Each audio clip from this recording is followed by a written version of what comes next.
I do want to see level changes, guys. I don't want to see you working one level in the bag. I want to see body head, body head. Jab, 2, 5. My name is Jason Chavis, and I own and run a mixed martial arts gym. I'm probably about 4 years removed from my last mixed martial arts match, and probably about 3 years removed from my last amateur boxing bout. There's a couple of things that stick out that influenced me. I heard about this tournament. It was called Ultimate Fighting, and they were going to have this. There's going to be no rules, anything goes. You just couldn't bite and claw, the little things like that would cause permanent injury. And I remember thinking it was going to be a spectacle. Back then it was just discipline versus discipline. There's no such thing as a mixed martial artist. The first match, you hear the crowd just ready, they're screaming, they're yelling, they're wanting to see something crazy.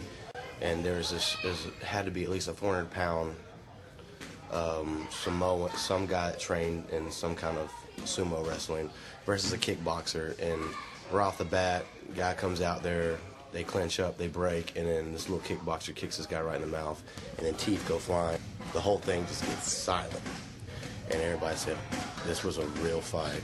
This wasn't wrestling, this wasn't fake, this was a real fight. And I was like, oh my God. And I thought I could never do that. I thought, you had to be big and tough and huge to fight. And I was like, I saw this one guy go through all these great fighters in their respective disciplines, and he beat collegiate wrestlers, guys who wrestled internationally at the Olympic level. He beat all these guys, and I was like, well, if he can do it, I got to do the one before I'm dead. It just changed my whole concept about fighting. Right.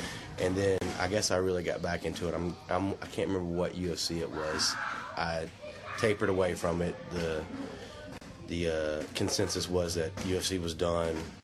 Senator John McCain at the time was trying to shut it down, and he was doing a really good job. It was only you were only able to watch it in certain about 8 states, and it was almost taken off cable totally.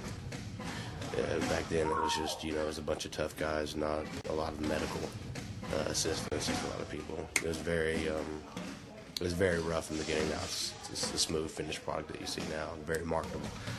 And even there, I lost interest. I did a little karate because there was no, you couldn't train. They didn't offer jiu-jitsu.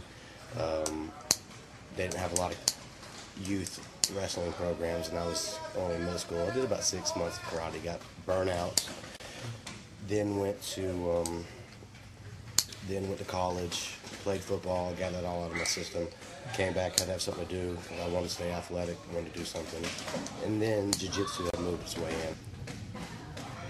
Ultimately, it's the young kids progressing it into, just the 5-year-old kid that starts training now, getting to where, when he comes into his prime, that's gonna increase the popularity of the sport and increase the standard of the sport, the competition level.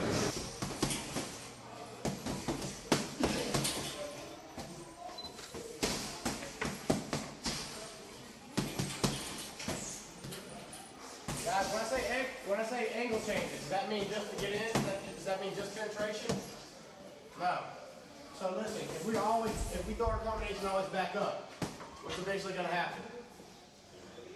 Somebody's going to cut us off and going to knock our ass loose, okay?